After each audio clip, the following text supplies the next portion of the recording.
একদিন বাইজিদ বোস্তামি রহমতুল্লাহ আলাইহি একা একা পথে হাঁটছিলেন। হঠাৎ রাস্তার পাশে এক কুকুরকে দেখে থেমে গেলেন। তিনি চিন্তা করলেন, হায় আল্লাহ, এই কুকুরটার চেয়ে তো আমি অনেক খারাপ। ও তো কখনো অহংকার করে না, গুনাহ করে না, অথচ আমি অহংকার করি, গুনাহ করি। এই কথা ভাবতে ভাবতে তিনি তার নিজের পাগড়ি খুলে কুকুরটার সামনে বিছিয়ে দিলেন, যেন কুকুরটি তার উপর দিয়ে চলে যায়। এই ঘটনার বিশ্লেষণ এবং শিক্ষা থেকে জানা যায়, এক আত্মসমালোচনা। তিনি সব সময় নিজেকে অন্যদের চেয়ে কম মনে করতেন।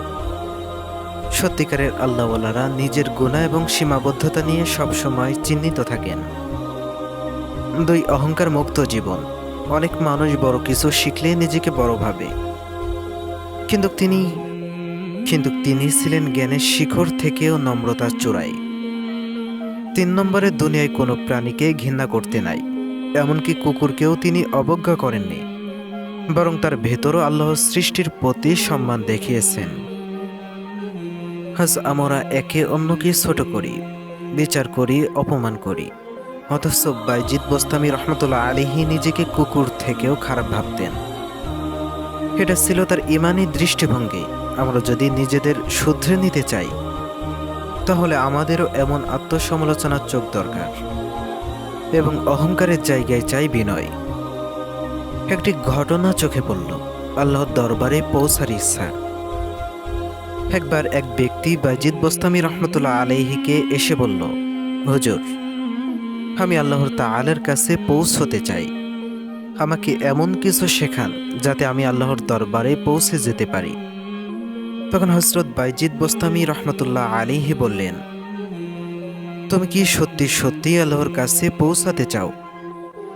তখন লোকটি বলল, জি হুজুর, আমি আমার মনে, আমার প্রাণপণে চাই। তখন হযরত বাইজিদ বোস্তামি রহমতুল্লাহ আলাইহি বললেন, তাহলে এক কাজ করো, নিজের অহংকারকে হত্যা করো, খাঁটি ইখলাস নিয়তে মানুষের খেদমত করো, এবং নিজের ভালো কাজ নিয়ে কখনো গর্ব করিও না। তাহলে তুমিও আল্লাহর কাছে পৌঁছে যাবে। প্রত্যেক ঘটনা, প্রত্যেক কথার মধ্যে শিক্ষা আছে। ঠিক সেরকমভাবে এই ঘটনার মধ্যে একটা শিক্ষা আছে।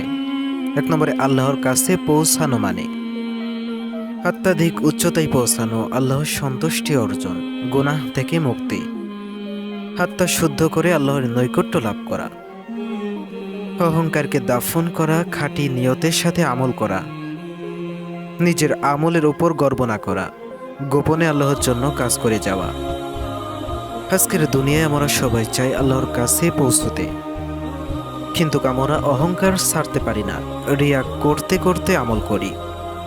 হযরত বাইজিদ বোস্তামি রহমতুল্লাহ আলাইহি আমাদের শিখিয়েছেন, আল্লাহর কাছে পৌঁছতে হলে আগে নিজের নফসকে কাবু করতে হবে, মনকে পরিশুদ্ধ করতে হবে, তার প্রতিটি কাজ করতে হবে একমাত্র আল্লাহর সন্তুষ্টির জন্য। আর একটি ঘটনা চোখে পড়ে গেল, হক ও বাতিল চিনবার শিক্ষা। একবার বাইজিদ বোস্তামি রহমতুল্লাহ আলাইহি বললেন, আমি যখন যুবক ছিলাম তখন আমার মনে অনেক প্রশ্ন আসতো, কে সঠিক, কোনটাই হক, কোনটা বাতিল। তখন তিনি নিজে নিজে একটা কৌশল বের করলেন। তিনি বলতেন, আমি 3টা বিষয়ে যার মধ্যে পাব তাকেই হকের লোক মনে করতাম, আর যাদের মধ্যে পেতাম না বুঝতাম তারা সত্য থেকে দূরে। এই 3টি বিষয় হলো দুনিয়ার প্রতি নিলিপ্ততা বা জুগদ, আল্লাহর ভয় এবং রিয়া ও তাওয়াক্কুল, আল্লাহর উপর সন্তুষ্টি ও ভরসা। যার মধ্যে এই 3টি গুণ থাকতো, তিনি বুঝতেন এই ব্যক্তি আল্লাহর বান্দা এবং সত্য পথে আছে। তবে প্রত্যেকটা ঘটনারই একটা শিক্ষা রয়েছে। হক ও বাতিল আলাদা করা শুধু বাহ্যিক আমলের উপর নয়, অন্তরের অবস্থাও বিচার্য।